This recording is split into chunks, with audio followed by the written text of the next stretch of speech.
Hello everyone, so in this video we move on to section 5.2, which is all about infinite series.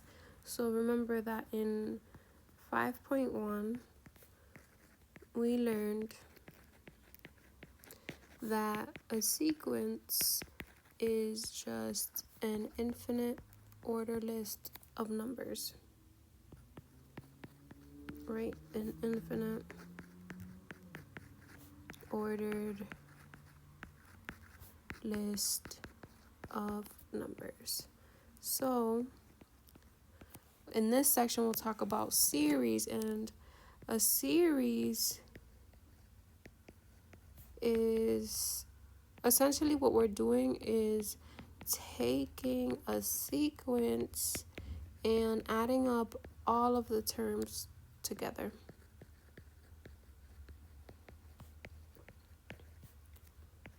So a series is a sum, not just a list. So basically, in a nutshell, a sequence is a list, a series is a sum.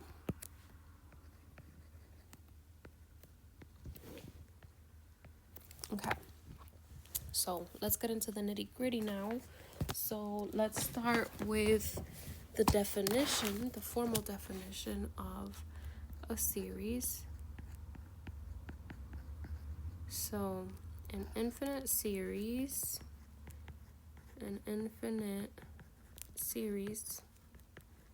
is a sum of infinitely many terms. And the notation we use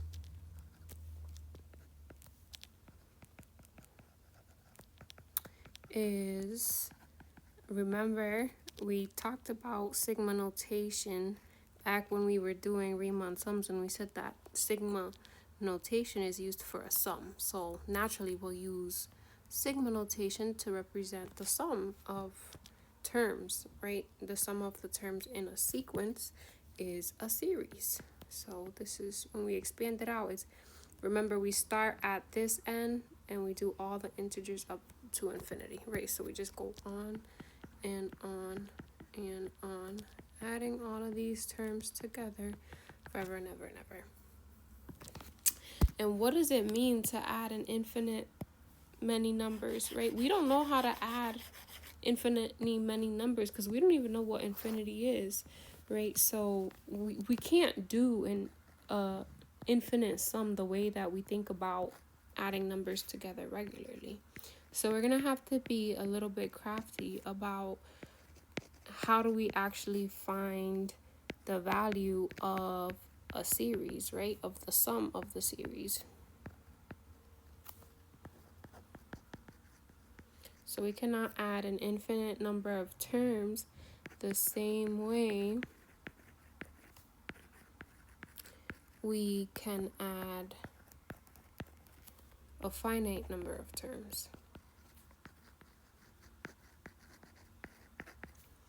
So basically what we're going to do, like I said, we're going to be crafty. So what we're going to do is just make a bunch of different finite terms, make a bunch of different finite sums and see what's going on.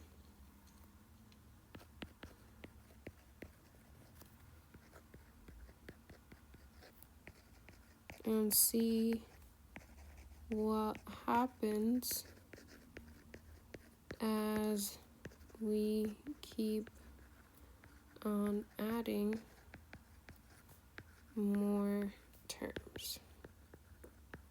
So basically we make the sum finite and then we'll take the limit. And then this is what we call partial sums. So the partial just basically means like we're breaking up the whole infinite sum into smaller pieces.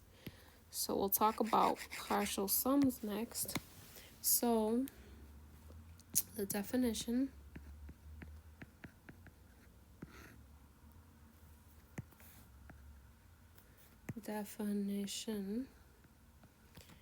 so given a series, right, the sum from n equals 1 to infinity of an, comma, a partial sum of an infinite series is a finite sum of the form. Literally, we're just going to take the infinity and change it to some constant k.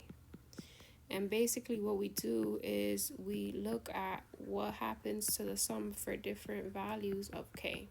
So there's many different partial sums that you can derive, right? So for example, right, and then the notation we use for partial sum is s comma k. This is the kth partial sum. So the k is what denotes what partial sum it is. So for example, like we can do S1, right, which is just going to be the sum from n equals 1 to 1. So that only has one term in it, which is going to be A1, right? If we do S2, right, that's going to be the sum from n equals 1 to 2 of AN. So that's going to be like the first two terms. And then, like, let's say, for example, we do S5. So that's going to be the sum from 1 to 5 of AN is A1 plus A2 plus A3 plus A4 plus A5, right? And then if I was to do, like, the 100th partial sum, right, that would be the sum of the first 100 terms. So that's like A1 plus A2 plus A3 dot dot dot plus A20 plus dot dot dot all the way to A100 is the last term, right? So basically what we do is we see as we add more and more terms to the sum, as we add more and more terms to the sum, what is happening? Right, this hints to the value of the sum of the infinite series, right, the sum from n equals 1 to infinity of an, right? So we're seeing basically, like, as we add a bunch of terms together, and the more and more terms that we do add together, what's happening? That's going to tell us what's happening and give us a hint towards what's happening to this infinite sum here. So let's do, I think I want, right, and then one thing to note, right, is that the partial sums themselves form a sequence SK, right? So basically we can just write out a list of partial sums. So the first one where there was only one term, right? The second one where there was two terms, the third one where there was three, the fourth one, the fifth one, right? We said the 100th one, and so on and so forth. And basically we're seeing right down this list, we're adding more and more numbers to terms to our sum. We're seeing what's happening as we go to infinity. So basically what we have to do is see, does the limit of this, where it approaches as n approaches infinity, what happens to SK? Right, I guess I should call this K. Right, so what we say is that if the sequence of partial sums Sk converges to a real number, let's call it capital S, then the infinite series converges to S. So this way of breaking up the sum into a bunch of smaller sums and seeing what happens as we keep on adding terms, that's called the sequence, finding the limit of the sequence of partial sums. So that is the sum, the infinite sum we now figure out is just equal to S. And then if we see that the sums go to infinity or go to positive infinity or just never go towards one value, like it oscillates between different values, then we say that the sequence of partial sums diverges, and that means also that the series diverges. So basically we use the sequence, right? So basically we use the sequence of partial sums to evaluate the sum of the infinite series. So let's do an example to make this all more concrete. So the example says, use the sequence of partial sums to determine whether the series, the sum from n equals 1 to infinity of n over n plus 1 converges or diverges. Right, so basically this is our series.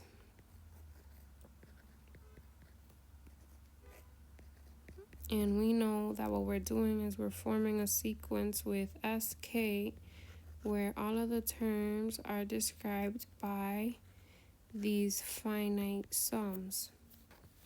Right, so let's find the first partial sum, right, where we just take the very first term of the series, right? So that's just 1 over 1 plus 1, which is just 1 over 2. And when we do S2, right, now we do the sum of the first two terms of n over n plus 1. So that's, right, our first term was 1 over 1 plus 1. And then our second term is 2 over 2 plus 1. So that's 1/2 plus 2/3. And then S3 is the sum of the first three terms. So that's going to be 1 over 1 plus 1 plus 2 over 2 plus 1 plus 3 over 3 plus 1, right? So that's 1/2 plus 2/3 plus 3/4. Right, and then let's do one more, S4. Right, so I like to always do like the first 4, the first 5. I feel like that starts giving me enough to try to like figure out patterns. So this is 1 over 1 plus 1, 2 over 2 plus 1, 3 over 3 plus 1, and 4 over 4 plus 1. Right, so that S4, I'm going to just have to write it down here because I'm out of space, is 1 over 2 plus 2 over 3 plus 3 over 4. And then the last one is 4 over 5. Right, so what I like to do is rewrite the partial sums in terms of the one before, right? So just like we were doing with sequences where we wanted to see how do we get from one point to the next, right? So that way we can see what's going on as we go down the list. So S1, I said was 1/2, right? S2, I said was 1/2 plus 2/3. S3, I said was 1/2 plus 2/3 plus 3/4, right? And then S4, I said was 1/2 plus 2/3 plus 3/4 plus 4/5. And again, Nick, you can add more to, you can do S5, S6, S7, however many you need to figure out patterns. That's how many partial sums you should do. So it's really up to your discretion. Right, so I see that this is just S1 plus 2/3. I see that this is, right, the first two terms plus now 3/4. Right, this was the first three terms plus now 4/5. Right, so basically what I want to do is see, like, can I write a formula for this? What's going on, right? Well, every time I'm basically adding on,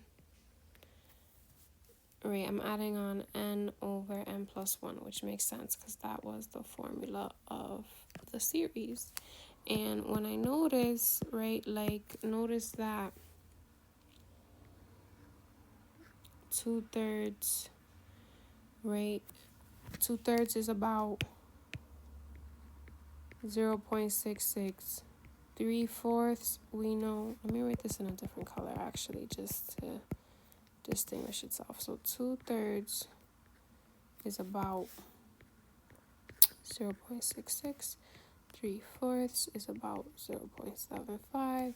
And 4/5, we know that's the same thing as 8/10, so that's 0.8. So we see the thing that we're getting on is getting bigger every time, right? So as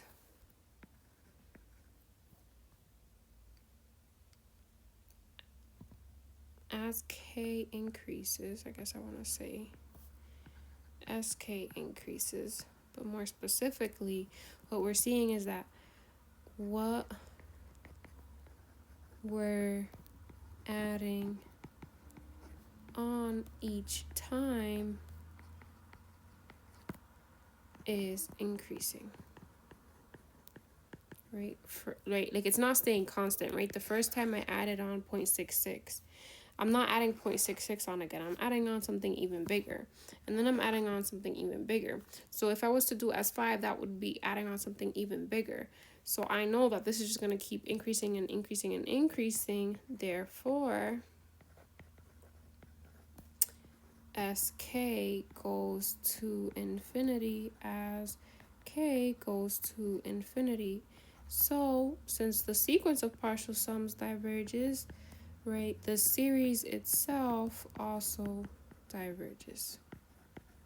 So now, instead of just looking at the terms themselves, like what this is and what this is and what this is, now we're seeing, now we have to pay more attention to what is it that we're adding on each time, and is that thing increasing, right? So that's the key. Like if these were getting smaller every time, then we wouldn't go off to infinity, right? But if we add something bigger and bigger on, then inevitably we're going to get huge. All right, I'll do more examples in a separate video.